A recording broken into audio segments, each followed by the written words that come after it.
Sinopsis pertunjukan lakon Apakah Kita Sudah Merdeka? Teater The Izzah, produksi ke-8 2021. Setelah kemerdekaan Indonesia diproklamirkan dan Sumpah Pemuda digaungkan, memang secara tatanan kenegaraan kita sudah dinyatakan merdeka. Berbahasa satu bahasa Indonesia, berbangsa satu bangsa Indonesia. Kita bisa hidup tanpa ketakutan adanya intervensi dari negara-negara lain.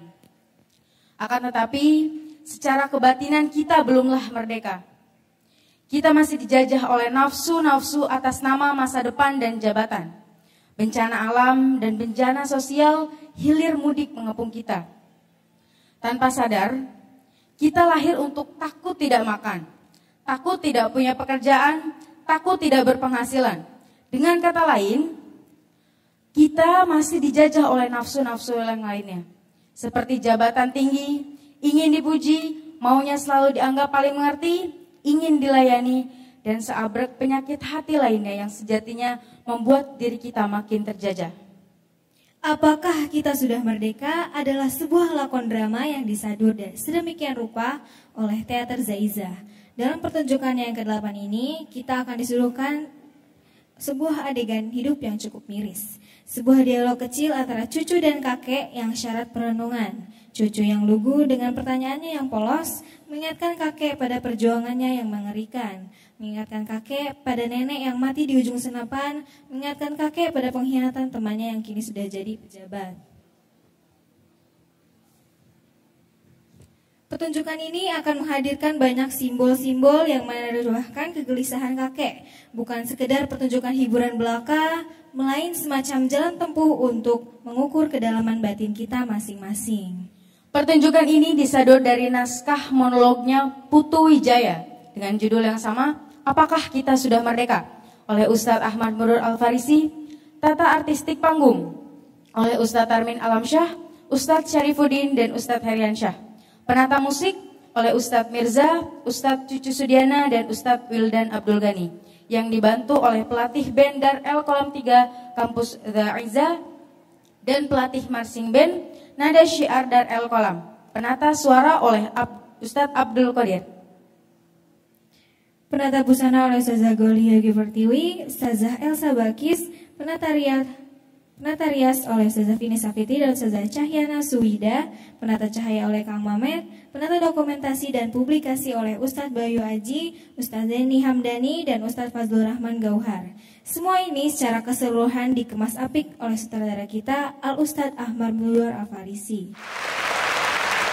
Inilah pertunjukan Teater The Izzah produksi ke-8 dengan lakon Apakah Kita Sudah Merdeka? Selamat menyaksikan.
Indonesia dilanda beberapa bencana alam dalam kurun waktu 3 minggu.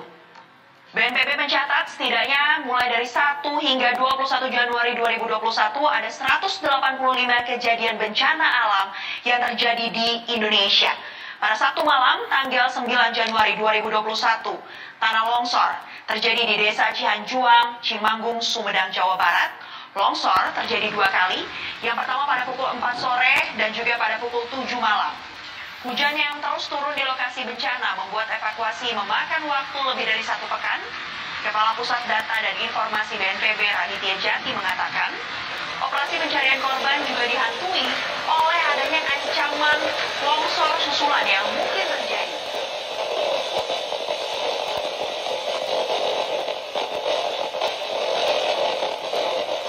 Hilangnya 2.404 surat suara pemilihan bupati saat pilkada di Cirebon, Jawa Barat Rabu pagi membuat Panwaslu dan kepolisian memeriksa 4 orang saksi yang terdiri dari 2 petugas PPK dan 3 warga. Namun hingga saat ini petugas belum menentukan tersangka dan masih melakukan penyelidikan. Sementara di Tapanuli Utara, Sumatera Utara, kantor KPU diserbu warga yang membuat 5 komisioner KPU dievakuasi ke Mapolres setempat.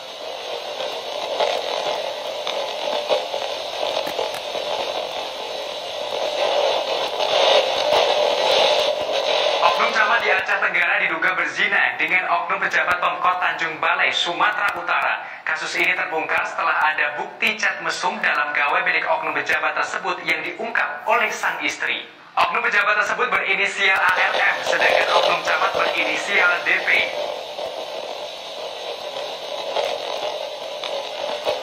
Setelah jadi tersangka korupsi gas bumi pada Kamis pekan lalu, mantan Gubernur Sumatera Selatan Alex Nurdin jadi tersangka lagi pada Rabu pekan ini. Bila yang pertama dalam dugaan korupsi gas bumi, yang kedua di kasus dana hibah pembangunan Masjid Sriwijaya Palembang. Kasus gas bumi ditangani Kejaksaan Agung, sementara kasus masjid ditangani Kejaksaan Tinggi Sumatera Selatan. Kedua kasus berjalan bersamaan. Seorang perempuan warga desa Kebonagung, Sidoarjo, Jawa Timur membuang bayi yang baru dilahirkannya di pinggir sumur tak jauh dari rumahnya. Orang tua bento.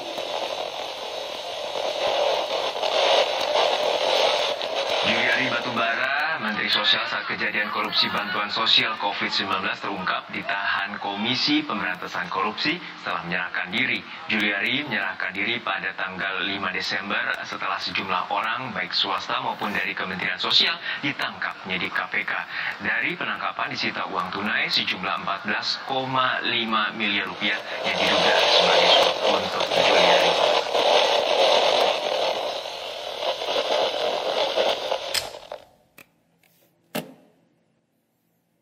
Edan.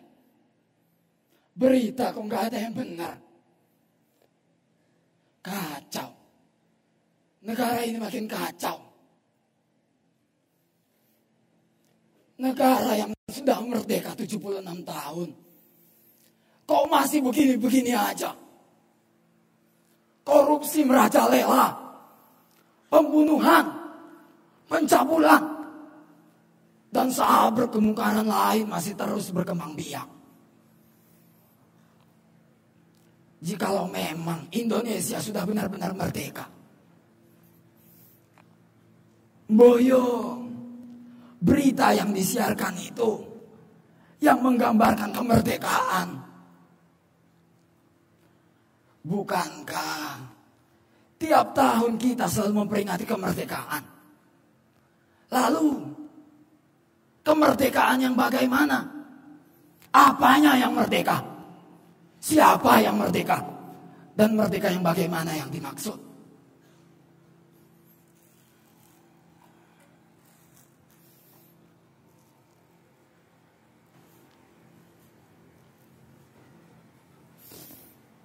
Assalamualaikum, Kek. Waalaikumsalam. Tumben pulang pagi. Oh, itu, Kek. Gurunya ada rapat. Rapat? Iya, Kek. Katanya sih ada rapat pembahasan penyambutan pejabat yang sebentar lagi akan berkunjung ke sekolah, Kek. Aneh.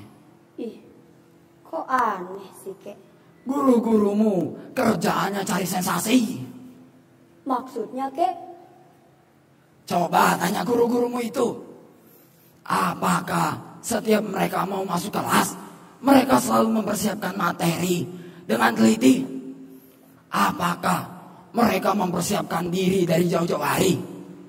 Mencari sumber referensi, membaca buku ini, buku itu, memperkaya literasi, supaya kalian, para muridnya tidak begitu saja diberikan pelajaran yang belum tentu berguna di masa depan. Kakek jangan suzon begitu. Kalau memang benar guru-gurumu itu mempersiapkan diri dan materi sebaik mungkin, mana mungkin mereka rela memulangkan kalian lebih awal cuma gara-gara ada pejabat yang hendak berkunjung ke sekolahan. Ya, namanya juga tamu, Kek. Ya harus disambut dengan baik lah. Tamu ya tamu, tapi tak usahlah memulangkan kalian di saat jam belajar. Kek, yang mau datang itu pejabat loh, Kek. Ya pasti nih harus disambut dengan meriah lah. Itu artinya kalian tidak lebih penting daripada pejabat tersebut.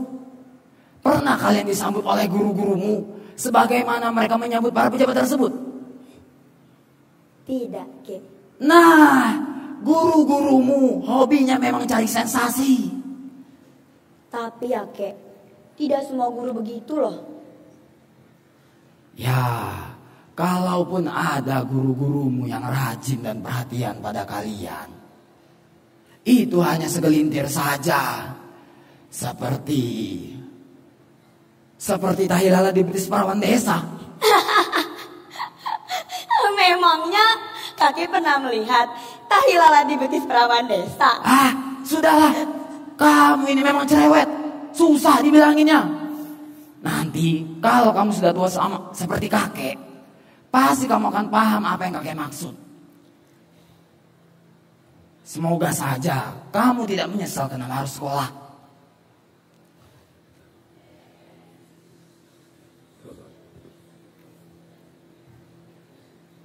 Coba saja dulu kamu mau kakek sekolahkan di pondok pesantren Darul Kolam 3 Kampung Daida.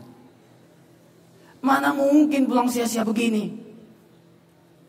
Di Darul Kolam 3 itu tak kena libur gara-gara ada rapat.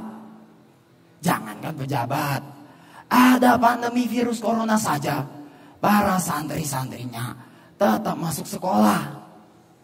Di saat yang lain kalang kabut ke sana kemari, Darul Kolam 3 tetap fokus pada pendidikan santri-santrinya.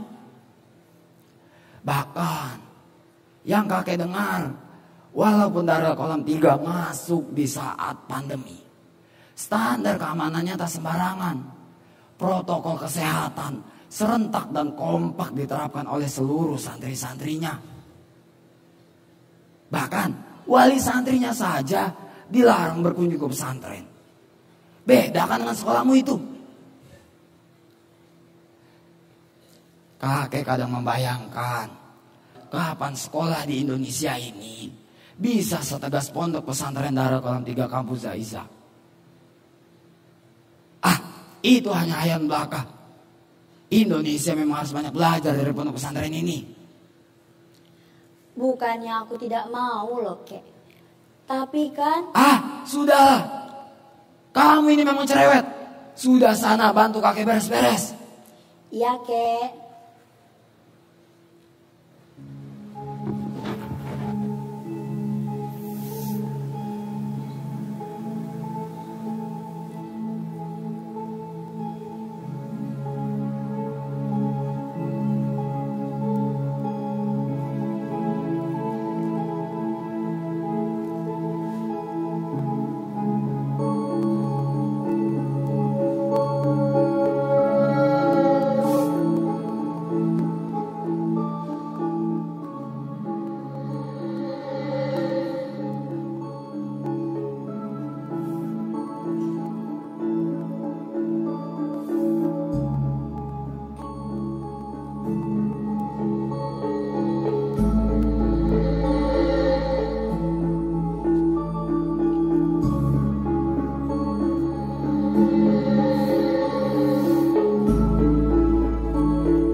Kek, apakah kita sudah merdeka, Kek? Apa? Apakah kita sudah merdeka, Kek? Siapa? Siapa yang menyuruhmu menanyakan hal itu, ha? Ini, Kek. Aku baca koran.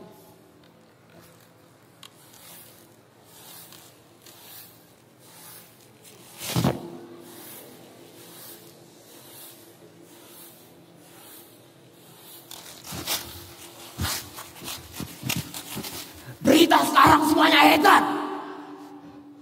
Dagangannya itu sensasi semua. Bukan fakta. Tapi, Kek, mana mungkin dong media asal buat berita? Duduk. Duduk. Jangan ngomong dulu. Aku mau bicara.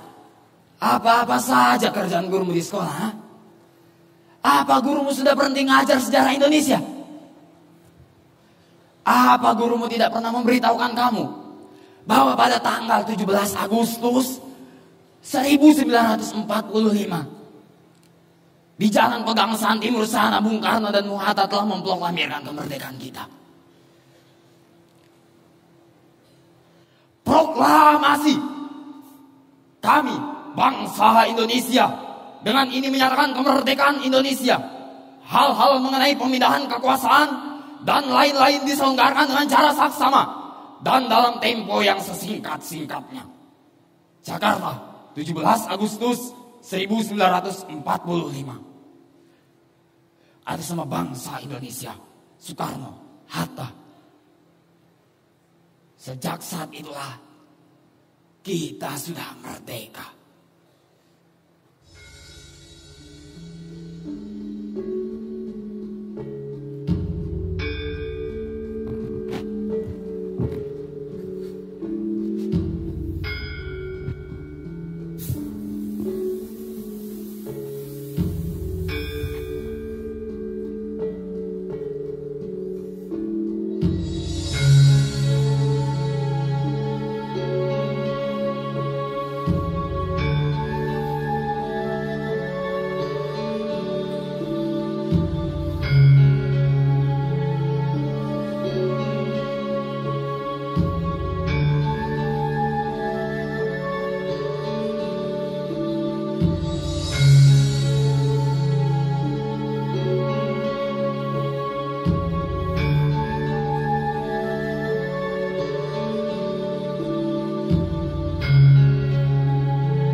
kakek bersama nenek dan anak-anak kakek bersembunyi di balik semak-semak.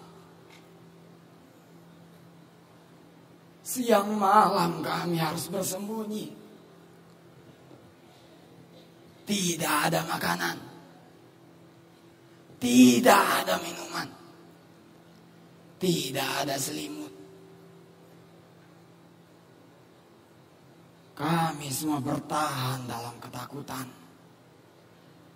melawan ganasnya dingin malam.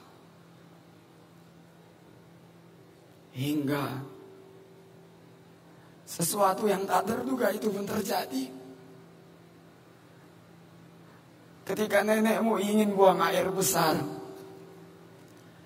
ia mengendap-endap mencari tempat yang agak jauh dari kami. Di malam yang gelap itu, ketika kami ditikam oleh rasa takut, kedinginan, kelaparan, kakek mendengar cerita nenekmu. Seketika kakek bangkit, ingin menolong nenek. Tapi para warga yang bersama kakek melarang kakek untuk keluar dari persembunyian. Kakek dipeluk erat-erat. Di dalam pelukan itulah kakek mendengar nenekmu meraung-raung kesakitan dan minta tolong. Gelang tawa para pasukan penjajah menggelegar, mencabik-cabik dada kakek. Nenekmu diperkosa dan diakhiri dengan suara tembakan. Kami menduga nenekmu dibunuh oleh para bajingan itu setelah mereka melampiaskan nafsunya. Itulah saat terakhir kali kakek melihat nenek.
Kami merasakan kemerdekaan.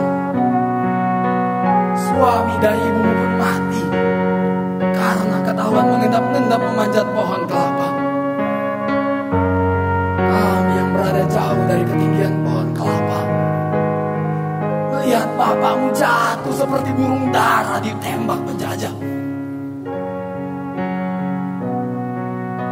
Itulah saat terakhir kali kami melihat bapakmu, Nak. Seorang bapak yang rela berjuang mencari buah kelapa untuk penawar dahaga kami.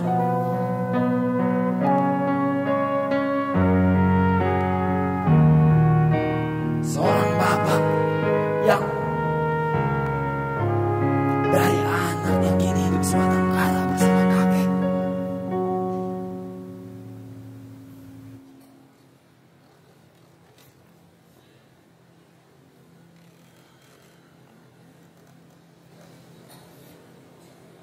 Setelah Bung Karno memproklamirkan kemerdekaan kita, ibumu pun menikah lagi. Waktu berlalu begitu cepat. hingga Indonesia benar-benar merdeka. Tidak ada lagi ketakutan. Kita bisa hidup dengan tenang. Hingga di ujung pengungsiaku ini lahirlah seorang anak perempuan yang cantik dan lucu dari rahim ibumu. Anak itu kakek beri nama Nisa Kurota Ayuni.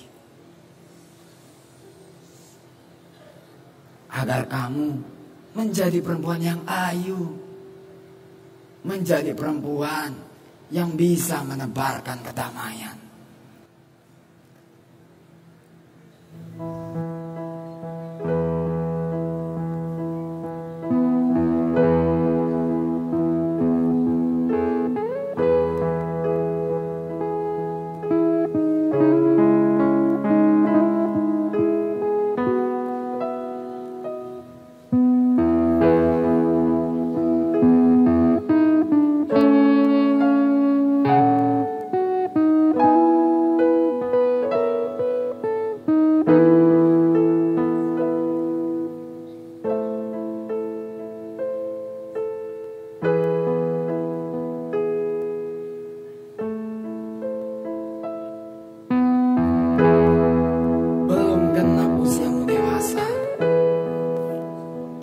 Bapakmu pun memutuskan merantau ke kota seberang.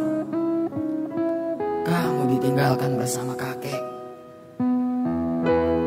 Doakan semoga orang tuamu tetap sehat dan tetap mampu membiayai sekolahmu. Sekarang kita tidak perlu lagi khawatir dengan penjajah.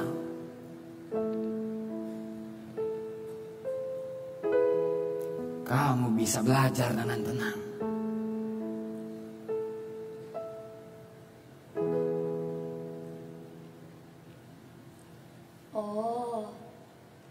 Jadi kita sudah merdeka ya, Kek? Oh, jelas. Tapi, Kek, kalau kita sudah merdeka, kenapa kita masih miskin? Cucuku kampret. Ih.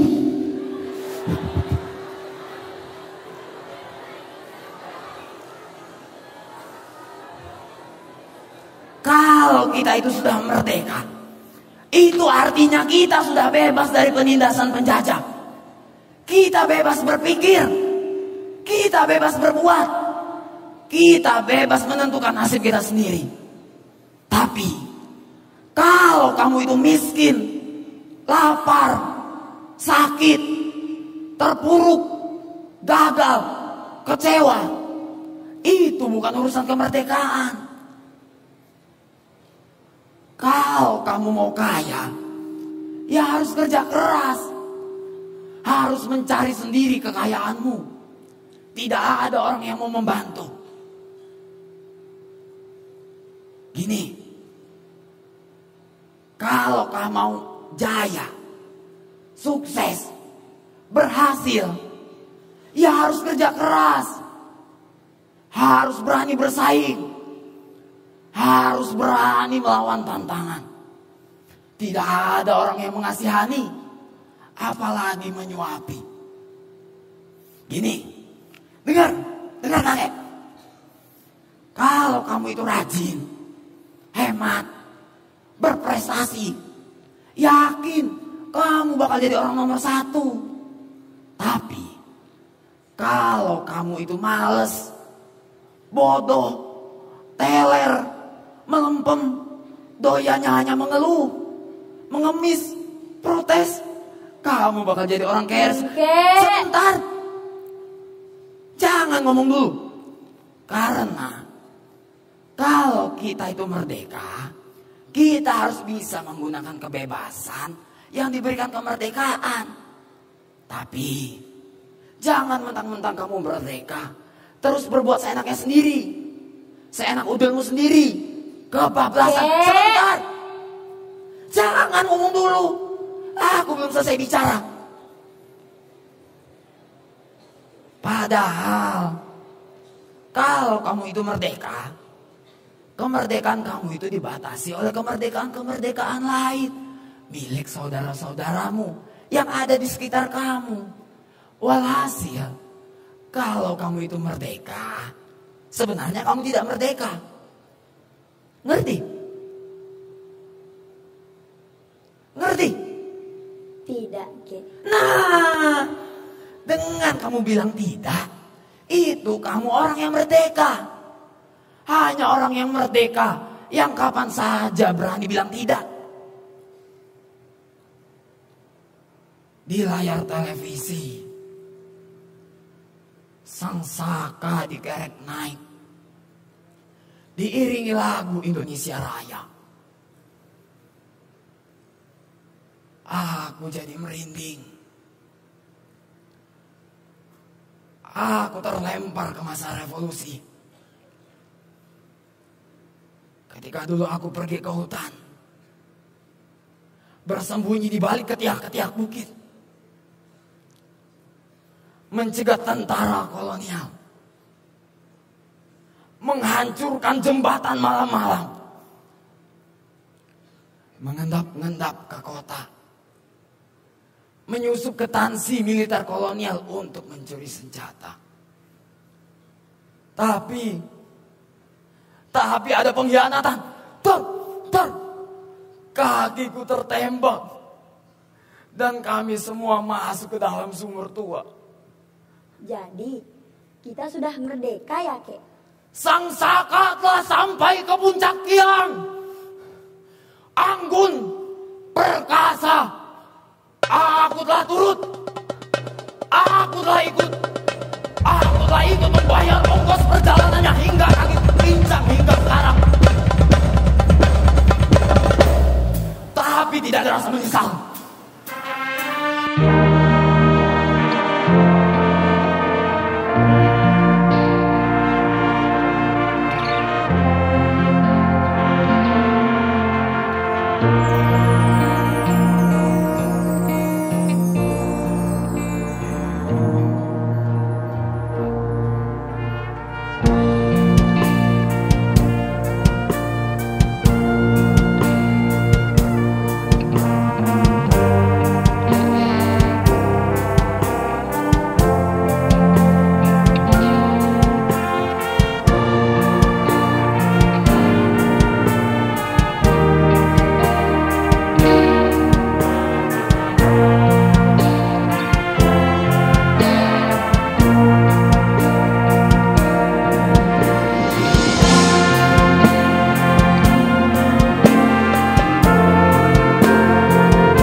Jadi, kita sudah merdeka ya, Kek?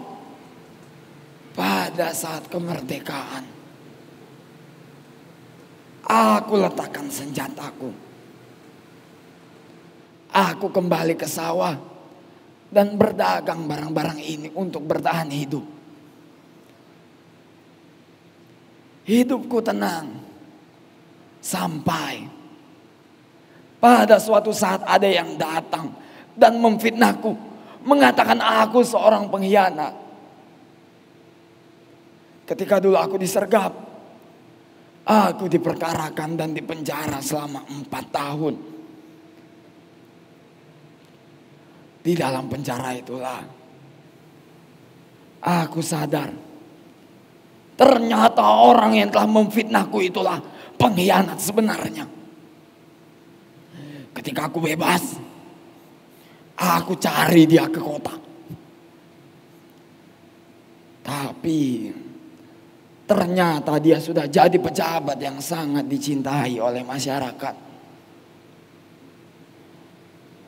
Ia tahu aku datang. Ia suruh orang memberangusku. Aku bukan pahlawan lagi. Aku hanyalah orang biasa yang mencintai keluargaku. Aku lari. Aku melarikan diri. Aku menghilang. Aku berteriak. Aku menangis di dalam batin.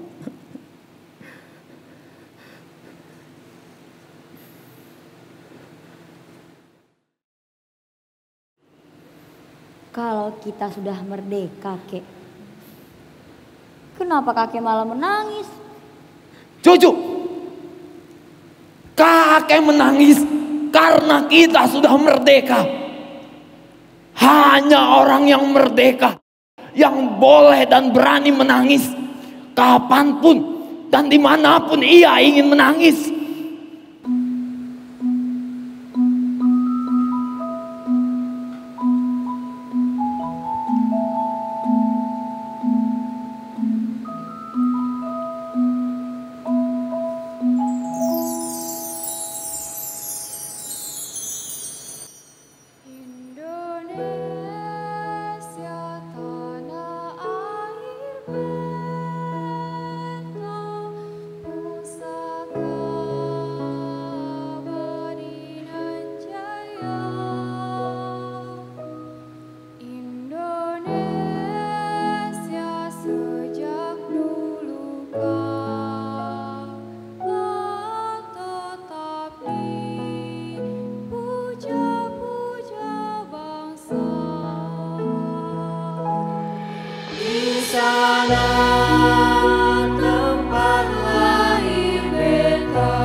4